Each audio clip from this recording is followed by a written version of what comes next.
Hours later, he found her in the royal garden under a moon so bright, it turned the roses silver.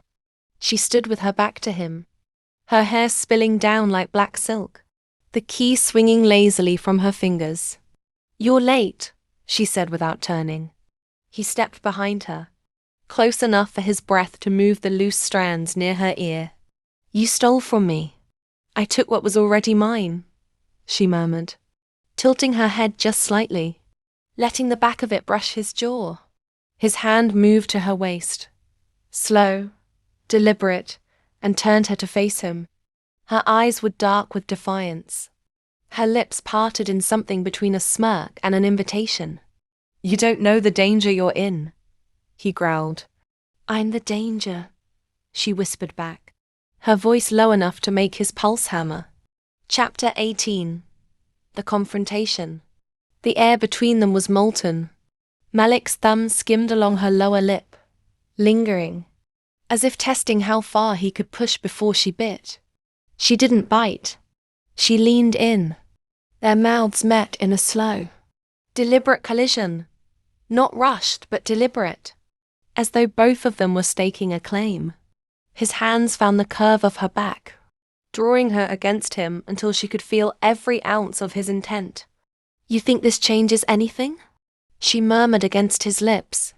"This changes everything," he said, pulling her closer still.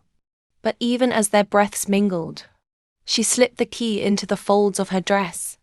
His mind was clouded with heat, but somewhere deep inside, he knew she was still playing her game. Chapter 19. The game turns.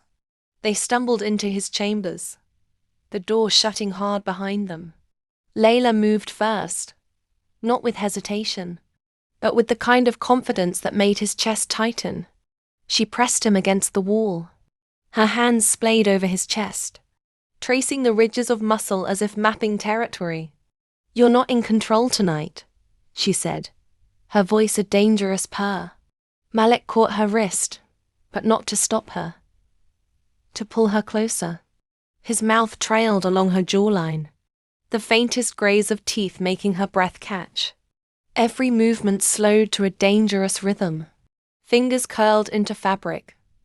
Breath hitched, hearts pounded. The tension stretched long enough that each touch felt like it might ignite something irreversible. Chapter 20. Fire and Smoke. The night stretched into something molten. Malik's hands were firm but unhurried, as though savoring each second. Layla's nails raked gently across his shoulders, dragging a soft sound from his throat. When he lifted her, her arms wrapped around his neck in instinct, their foreheads brushing as they breathed each other in. "You wanted the fire," he said softly. She met his gaze, her lips curving. "I want the whole blaze." Chapter 21. The Betrayal. Morning came with no softness. Malik woke to find her side of the bed empty, and the vault key gone.